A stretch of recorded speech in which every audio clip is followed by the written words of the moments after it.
हई देखा पगलाइल साला। हर हर गंगे हर हर गंगे हर हर गंगे रोज रटेला, लेकिन गंगा माई के दुख केहू समझेला। बाक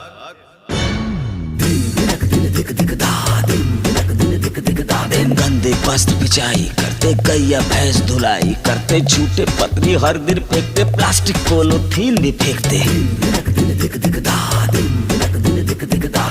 दहवाते गंगा में, फसला डलवाते गंगा में, चलती है चिताएं तट पर जब राखें भी बहाते गंगा में। सुन बाप तेरे अंत घड़ी में पड़ेगी जरूरत गंगा जल की, तब क्या दोगे घंटा? सत्यनारायण कथा भागवत में भी जरूरत गंगा जल की, तब क्या चढ़ाओगे? घंटा। माफ करना प्रभु। घंटा घंटा घंटा